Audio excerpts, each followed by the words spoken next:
പ്രശ്നത്തിലേക്ക് കൂടി പോകേണ്ടതുണ്ട്.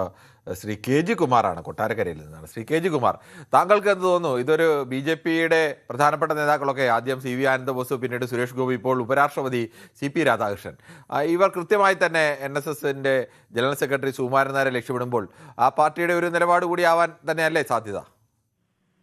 അതായത് ഈ പാർട്ടിയുടെ പൊതുവായ നിലപാടാവാൻ സാധ്യതയില്ല. കാര്യം ഒരിക്കലും NSSനെ അങ്ങനെ അകറ്റി നിർത്താൻ BJP-ക്ക് പറ്റില്ല. BJP-ക്ക് NSSനെ BJP-യെ ഒരു പരിധിക്കപ്പുറത്ത് അകറ്റി നിർത്താനും പറ്റില്ല. പിന്നെ പിടിച്ചെടുക്കാനാണെങ്കിലോ സുകുമാരൻ നായരെ മാറ്റി ഇല്ല, അങ്ങനൊന്നും ഇല്ല. പിന്നെ രാഷ്ട്രപതി ഈ പറഞ്ഞ പോലെ മറ്റൊരു പരിപാടിക്ക് വന്നപ്പോൾ പിന്നെ മന്നത്ത് പത്മനാഭന്റെ സമാധിയിൽ പിന്നെ ഒന്ന് കയറി ഒന്ന് ഒരു ആദരവ് പ്രകടിപ്പിക്കാൻ വേണ്ടിയിട്ടുള്ള ഒരു ഇതായിരുന്നു അദ്ദേഹം.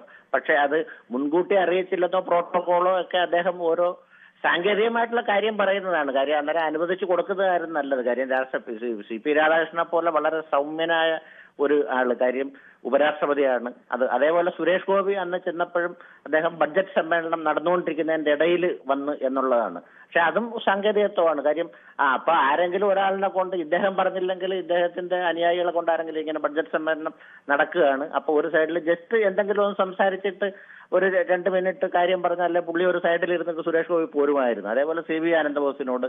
അപ്പൊ ഇതെല്ലാം കാണിക്കുന്നതെന്ന് പറഞ്ഞു കഴിഞ്ഞാല് പിന്നെ NSSന്റെ ആൾക്കാരുടെ ഒരു പൊതുവായ നയമോ ഒന്നുമല്ല. ഇദ്ദേഹം എന്ന് പറഞ്ഞു കഴിഞ്ഞാല് പുള്ളിയാണ് എല്ലാം,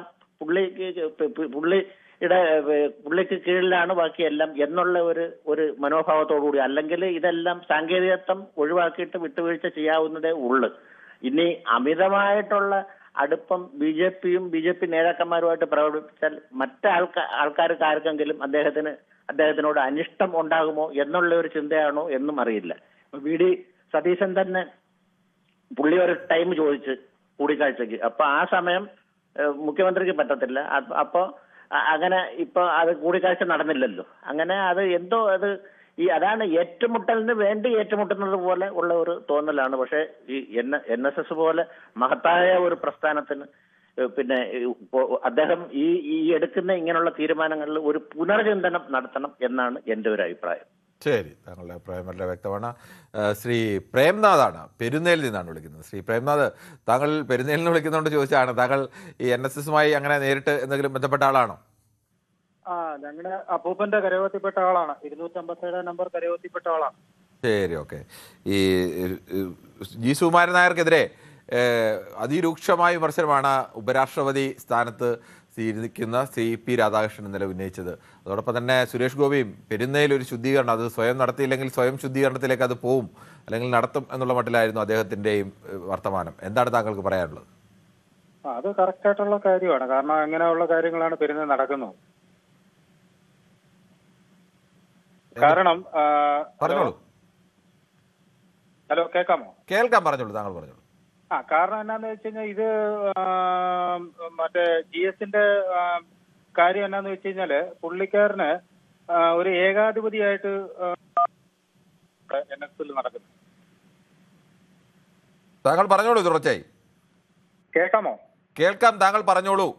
അതെ, ഏകാധിപതിയായിട്ട് പല കാര്യങ്ങളും എന്താ പറയാ, പല കാര്യങ്ങളും ചെയ്യുന്ന ഒരു കാര്യമാണ് ഇവിടെ ഈ പെരുന്നയിൽ നടക്കുന്നത്. കാരണം ഒന്ന് ആലോചിച്ച് നോക്കിയാൽ മതി, അവിടെ GSന്റെ മക്കളും മരുമക്കളും എല്ലാമാണ് അവിടെ അധികാരത്തിലിരിക്കുന്നത്. ഇവിടെ ഒരു സാധാരണപ്പെട്ട ഒരു മനുഷ്യന് അവിടെ ഒന്ന് കയറി ചെല്ലാനോ ഒരു കാര്യങ്ങൾ പറയാനോ ഒന്നും ഒരു സാഹചര്യം ഇല്ലാണ്. മനസ്സിലായില്ലേ? കാരണം ചില മകള്, മരുമകള്, മക്കള്, കൊച്ചുമക്കള് എല്ലാമാണ് അവിടെ അധികാരത്തിലിരിക്കുന്നത്. കൂടുതൽ വാർത്തകൾക്ക് News 18 Keralam YouTube channel subscribe ചെയ്യുക.